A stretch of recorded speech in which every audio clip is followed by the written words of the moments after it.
more complicated example. I think that this is going to help you. I like to call this one the kitchen sink, right? Everything in the kitchen sink.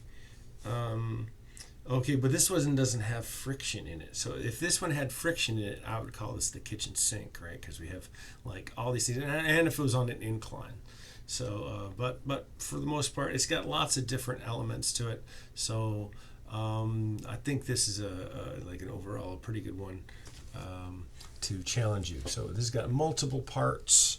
It's got a spring constant, it's got gravity, potential energy, and it's conservation of energy. So if it had friction in it, it might have an external force also. It might make this a kitchen sink problem. So not quite a kitchen sink.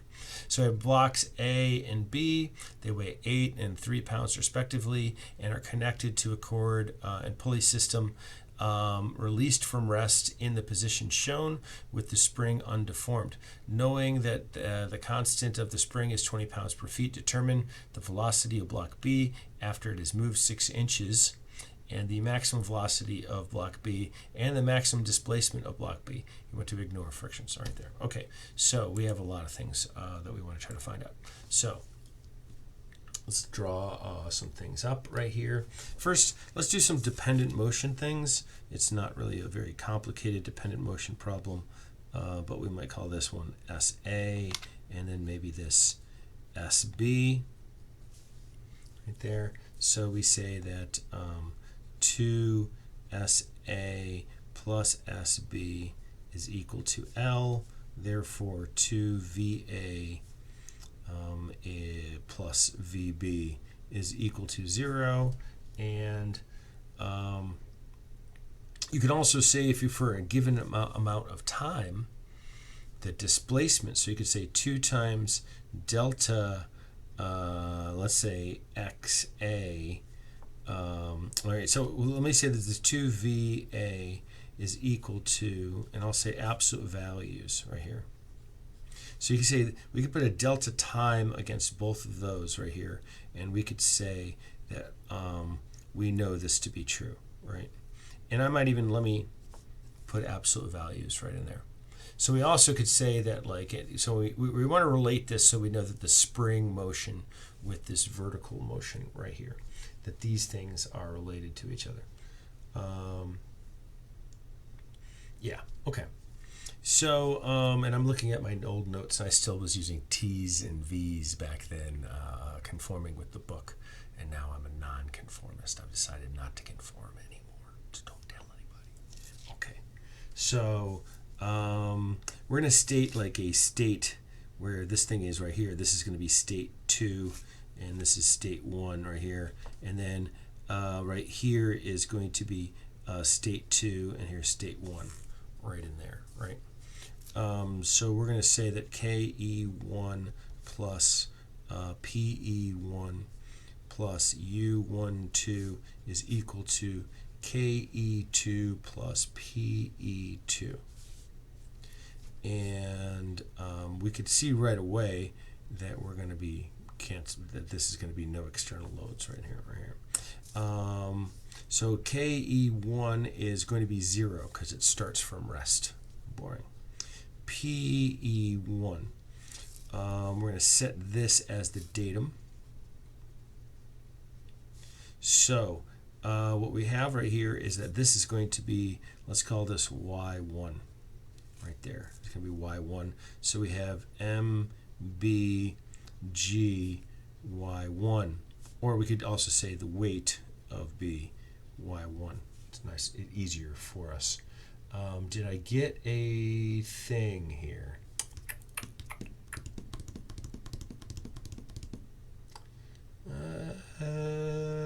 I did. Okay. So I can actually get a value like right away because we're saying determine the velocity of block B after it has moved 6 inches, the maximum velocity of block B. That's interesting. Okay. And then the maximum displacement of block B, ignore friction in the place. So we have a number of things going on here. I can't remember doing this problem often in class. I wonder if I ever skipped over it. That's okay. Let me find this out right here. We're going to take 3 pounds and it's going to move 6 inches. So it's B that's going to move 6 inches. So that's 6 over 12. We can do that. 1.5 foot-pounds of potential energy from state 1 to the datum. The U 1 to 2 is 0. There's nothing, no friction going on. There's no like force being applied to the thing. So we're totally golden. KE2, well, that's going to be made up of both of the parts here, right? So it's going to be this thing's velocity and that thing's velocity. So make sure that you include both of them.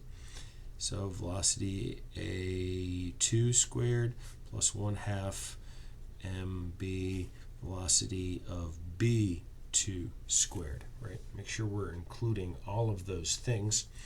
I decided to put this together with a number. I guess I was just feeling kind of ambitious that day. The thing we want to remember here is that we have this relationship with the velocity right here, so we can actually get them separated. And what I'm trying to find first is the velocity of block B. So it would be nice if I were to take VA, it's going to be equal to 1/2 VB. And it's actually, the sign doesn't even matter because I'm about to square it anyway, so when I stick it in there. So then I can get this, and I go 1/2 mass of A is 8 over 32.2. VA squared, so that's going to be 1/2 VB2 squared. Going to run out of room. 1/2, now I take 3, the block of 3. And it seems to me that we're pretty impressed that that 3 was actually going to make the thing. I actually think it would try to make the thing move upward. It seems to me that it would almost want to move upward right here. We'd have to take it on faith that the 3 pounds are going to make the thing go down. But I guess it has to make the thing go down, right? Yeah, it's got to go down. It's just not going to go down very fast, right? Yeah, it has to go down. If it was on an incline, that would be the thing, right? I don't know what I'm talking about. Ignore me. Oh, wait, you're watching a video. Yeah, you could just fast forward over this whole thing. VB2 squared. So I'm going to write this out. I'll write it out again here. KE2 is going to be 0.07764 times my VB2 squared. And then lastly, I need my potential energy at state 2. Well, that's going to be the amount of stretch of the spring, right? Because we already set this as the datum. So now the potential energy is coming from the spring. So that's 1/2 K times del 2 squared. And we're going to ask ourselves, well, self, how much has it moved? 1/2. We said that was going to be 20 pounds per feet, so that's good.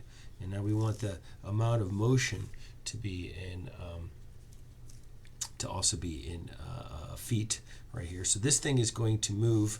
So we see that like for each motion of this right here, right? So we could also say, we could do the same thing as we did up here. We say that delta XA is going to be equal to 1/2 delta YB.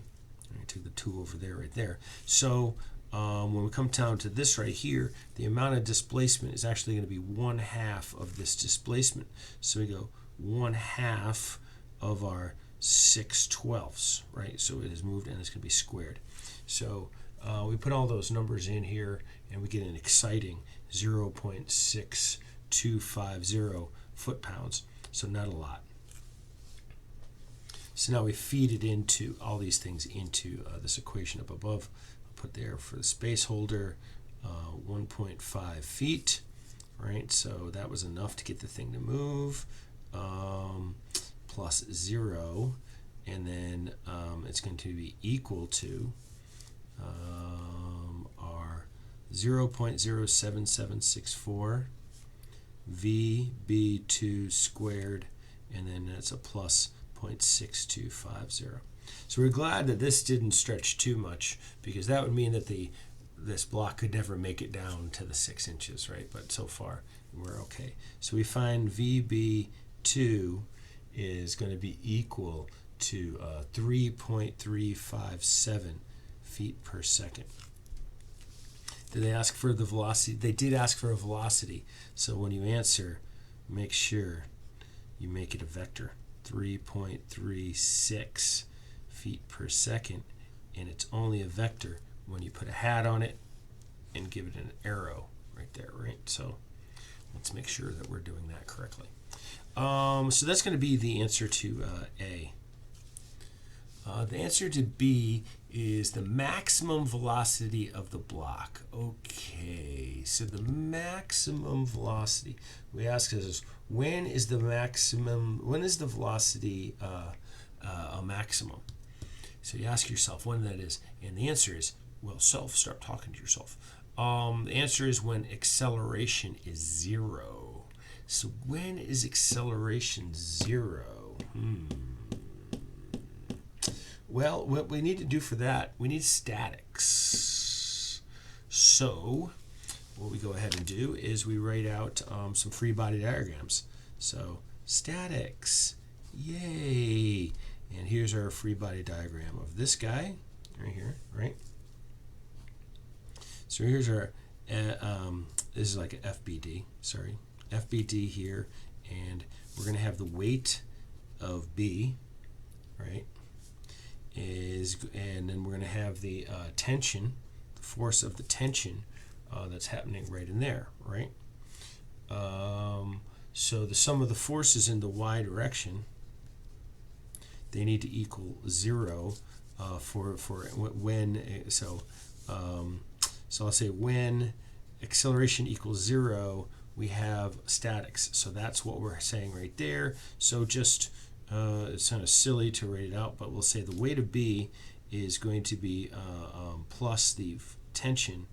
So the tension has to be equal to the weight of B, which we know to be 3 pounds, right? So we know when the tension right here is equal to 3, then we're going to have our acceleration of this is going to be 0, and so the velocity will be a maximum.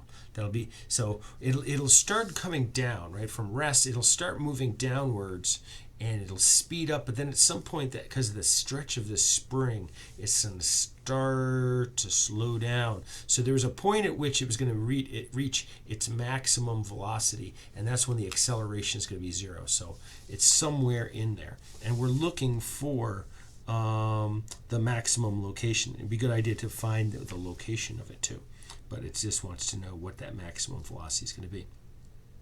So we go to the free body diagram of the other block right here. And here we're going to put in, let's draw it with the 2 tensions right there. So 2 times the tension is happening right here. Here's the weight of A, and here's the normal force of A. You'll notice there's no friction in there. But now we're going to have right here, here's the spring force right in there.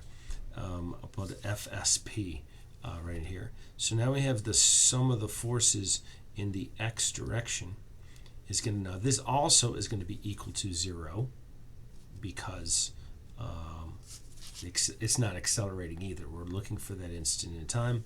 So we say the FSP right there is negative, and then plus 2FT is equal to 0.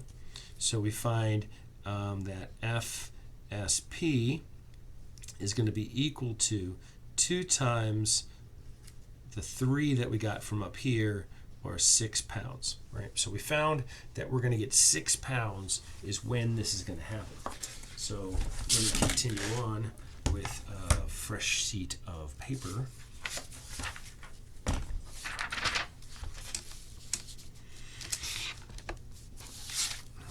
Voila. And so now we know the spring force. Well, how much distance has it traveled here? We can find the distance by taking, well, first off, we know that the force is equal of the spring is going to be this right here. So we can take the force.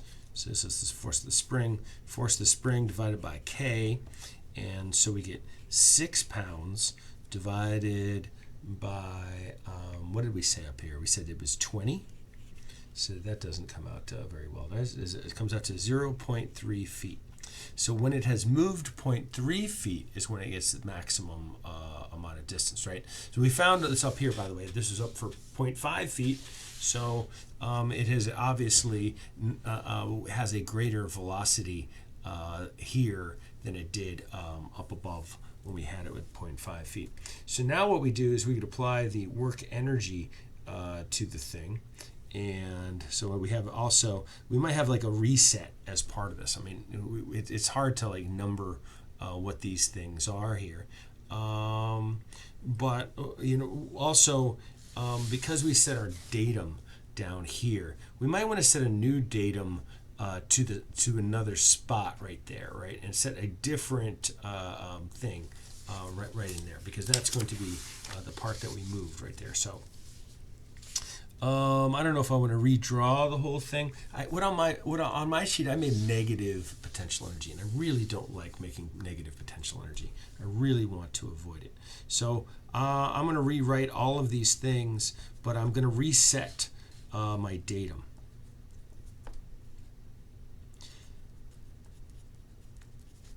Can I do that? Sure I can do that. Why not? Right? So now when I'm saying all of this, a lot of the same things are going to apply. KE1 was equal to 0, but now my PE1 is going to be the MBGY1 prime. I don't know. And so now it's going to be the weight times that Y1 prime, or 3 times my 0.3, aka 0.9 foot-pounds. And also we don't have anything going on between there. So it's a conservation of energy problem. So we have KE2, that's the thing that we care about here. And so that's going to be 1/2 M. Did I do anything else in here? No, it's going to be the same. 1/2 M B V B2 squared plus 1/2 M A V A2 squared right here. So it's all like all the same things that we had before. Nothing has changed here. It's because it's the unknown. So 7764 V, and we did it in terms of B right there, right? So we're writing down the same thing that we had before right in here, right? 7764, because that's just the mass times velocity with the 1/2 thing thrown in there. And okay, so and then lastly for the PE2, now we have 1/2 K del 2, but the del has changed, right? So now it's going to be 1/2 times 20 times our 0.3, but divided by 2 squared, right? So that needs to be divided by 2 because it's actually the B that has moved 0.3. Did I get that right? Sure. Is that true? I'm looking at you. I'm looking at you, kid. I'm looking at you, and I don't feel good about it. I said that we found out that the spring, no, it's the spring that had to move, right? Let me double check this. Nope. This was not right. I messed this up. This should have been, because it's A that has moved 0.3, right? This was the del of A that was moving, right? So this should have been 2 times 0.3, right? Because the block B moves twice as much, right? We have right up, we said it right here, right? Block B is 2 times the displacement of block A. So coming back in through here, I think this comes out to 1.8 foot-pounds, right? Whereas this one, when we do the math out here, and that should be the entirety, because this is how much A is moving right here, that should be 0.3. And when I do that, I end up getting 0.9. And it just kind of works out that way. It's just an accidental thing that they happen to have that. Okay, so lastly, what we want, not lastly, the problem has a couple more things to it. We want to put this back into here. So we say 0 plus our 1.8 plus our 0 equals our 0.07764 VB2 squared, and then our potential energy, which is all spring potential energy, is right there. So our VB2 ends up being 3.4, it's actually 3.405 feet per second. So I don't think I came up with this problem. Feet per second, and we'll go down to there and make it into a vector. So that's the maximum, right? So it wasn't too much different from the one that we found over to the other thing right there, right? We found that it was 3.36. This is 3.41. And then lastly, we want to answer the, C, the maximum displacement of block B. Okay, so that's going to be when the kinetic energy is equal to 0, right? This thing's going to come to the bottom, and the maximum displacement is going to happen when it comes all the way to the bottom and stops. So here, once again, I run up against that ugly thing where I really need to do a reset of our datum. So say reset the datum again. Reset the datum, because I don't like doing negative potential energy. So I will say that we have KE1 plus PE1 plus U1 to 2 is equal to KE2 plus PE2, right? And KE1 is equal to 0. PE1 is going to be, now it's going to be the maximum displacement, right? So it's going to be the MBGY max. That's what we're trying to find right here. Or Y of B, right? So this is actually the Y of B. Okay, we'll just know that it's the max. We won't even write it down there. And we'll send to say it's the weight of B times YB, which we know is going to be 3 times YB. And it just seems like we're being just stubborn by writing down this each time. But I'm going to remember that it's a conservation of energy. And then KE2 going to be 0 this time. And then so PE2 is going to be now just the 1/2 K, and this is del 2 squared, right? But 1/2, this was 20, right? And did I do that wrong?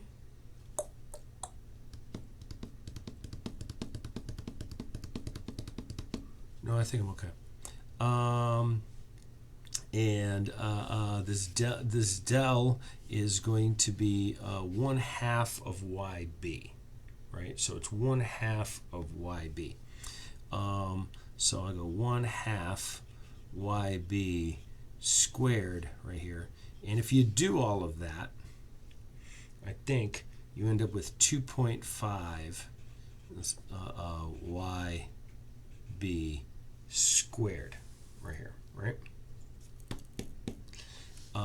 So this is an interesting thing happens in this type of problem. We set this thing up, we'll put this back into here. We get 0 plus 3 times YB plus 0 is going to be equal to 0 plus 2.500 YB squared.